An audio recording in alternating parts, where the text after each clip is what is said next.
Hey folks, SC Closer here, coming at you with another episode of Southern Style from the alternate Southern Style studio. This was episode 14, and this is a follow-up to the show from last night, where the four bands were performing over at New Brooklyn Tavern down in West Columbia, South Carolina.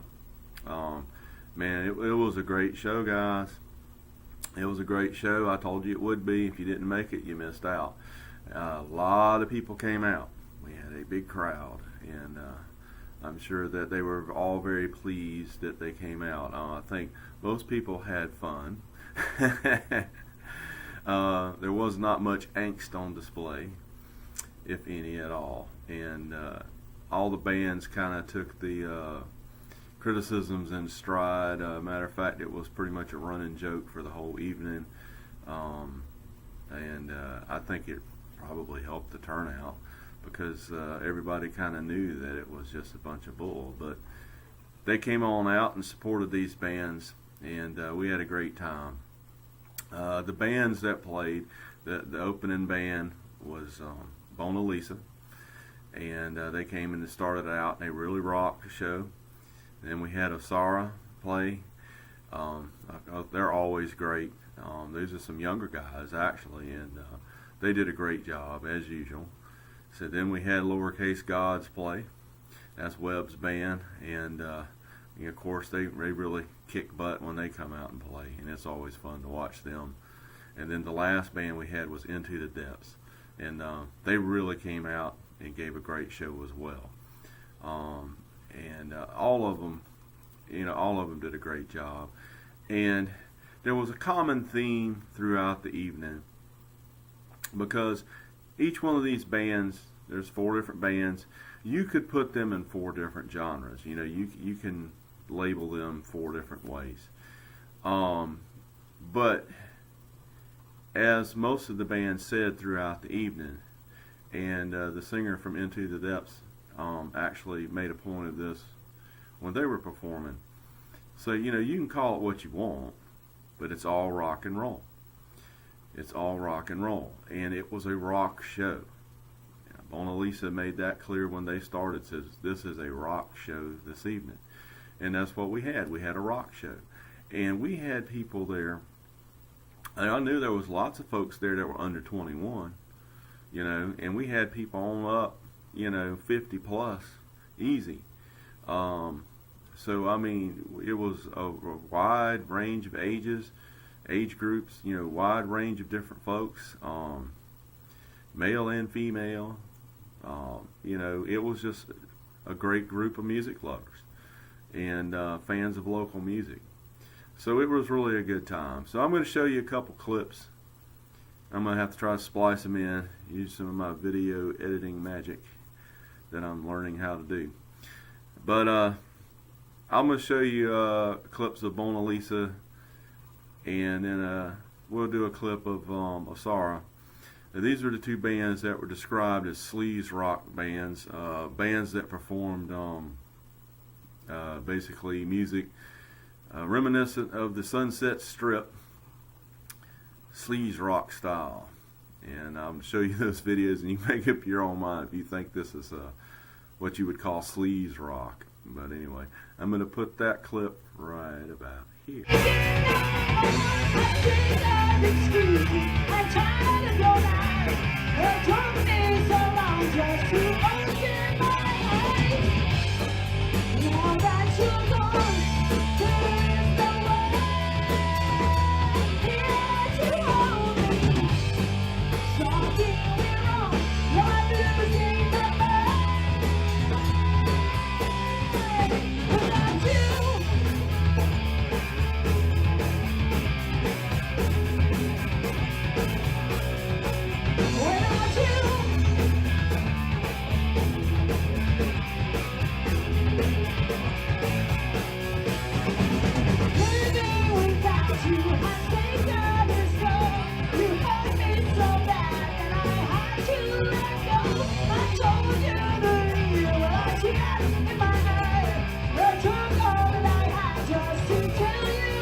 you saw that first one would have been Mona Lisa.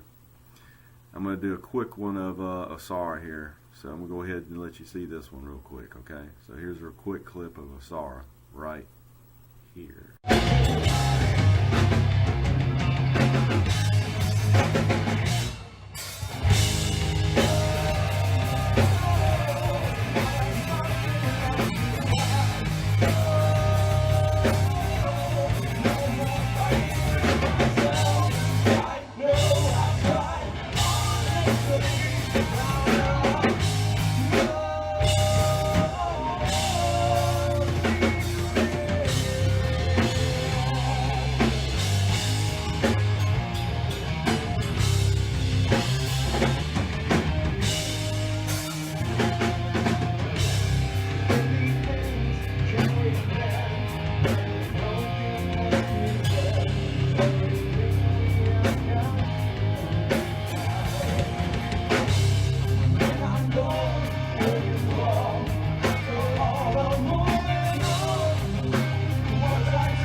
Alright folks, so you saw those. You can decide for yourself if that's Sunset Strip sleaze rock or not. Now the next clip I'm going to put up is of Lowercase Gods, and they were described as having too much angst to be much fun. I know Webb came out with a shirt on last night, and he had written on it, says "No fun." And every so often he would stop and ask everybody if they were having fun, and of course everybody was screaming, yeah, they were having fun. And you know, how can you describe a band as not being much fun when they're singing and they're holding the mic out to the crowd, and the crowd's singing back to them? You know, when you have participation like that, I don't know how you can say that's not much fun. And these, you know, fellows have been around for a while, and I know the bass player, I was talking to him after the show, and he was kind of like, I don't know why anybody thinks I'm so full of angst. You know? But in any event, here's a clip of Lowercase Gods, okay, and I'm going to put that right about here.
Okay, guys, you saw Lowercase Gods. You can tell me if you think they're full of angst or not.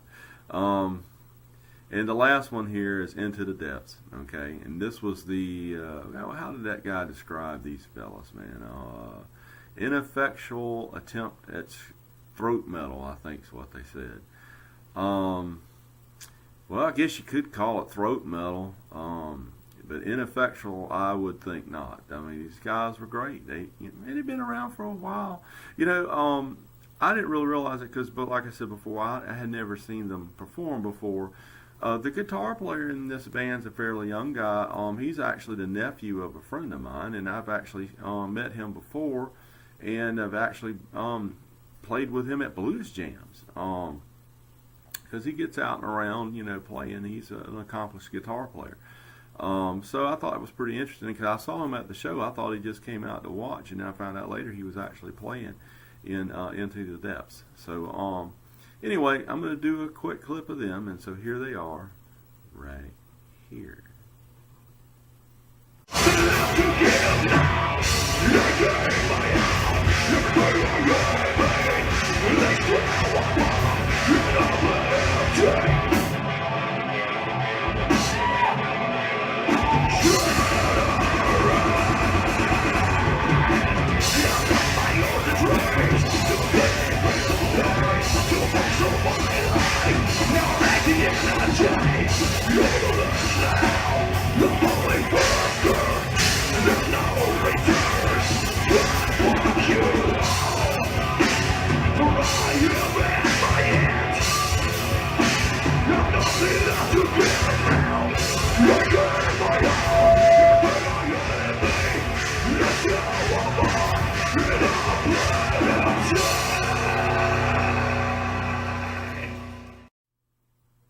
Okay, folks, you've seen Into the Depths now. A little quick clip. You can tell me if they were effective or not. Anyhow, I just doing a couple quick little things. I think they had a little ceremonial burning of the periodical last night. I'll probably throw a pickup of that, on the outro here. But anyway, it was a fun time. Of course, I invited the guy out that wrote the piece. He didn't show up. The big surprise. But I thought it was kind of interesting because I've been going around Columbia. Well, I mean, really, I've been watching bands play in Columbia since the 90s, I suppose. But I've been more part of the music scene since I got back into playing in 2009. So I had taken amounts to about 15 years off, I suppose, or over that. But in any event, you see a lot of folks. Even if you don't know who they are, you recognize them because you've seen them before. I talked with a lot of people last night that I recognized, and I figured I might know them somehow, and we were talking. It's just I've seen them around because they're part of the local scene. And it kind of struck me last night, this fellow writing this stuff, and a lot of the writers, and it's not just this one guy. I mean, that's what started the initial controversy, is just this one guy. But there's other writers for that periodical that, make unflattering comments about the bands, and they don't appear to have ever even seen the bands. Nobody's really seen them come out to watch the bands. So we don't know where they get their information from. It's probably not firsthand. But in any event, I went on the guy's Facebook page and I saw him, and I didn't recognize him, and I didn't see him last night. And if he came out, he snuck in and out without anybody seeing him. But that's the point. Nobody would recognize him probably because he's not out there. He's not out there. He's not out there on the scene. Now, I don't know if he's in some little niche market here or there or whatever you want to call it. Maybe there's a small group that has something going that not part of the bigger scene that we're not aware of, and maybe that's where he hangs out. But we don't know. We don't know. And you would think of people, commenting about the scene that they would be seen on the scene. So I'd invite them to come out and be seen on the scene and really get a feel of what things are like. And and it's you'll be treated well. You'll be treated well. Matter of fact, people will appreciate it if you'd come out and start hanging around and get to see what it's really all about. All right, well, that's all I got for you. I think I have a shot of the ceremonial periodical burning on the outro here. But that's all I got for you today. It's SC Closer. Catch you later.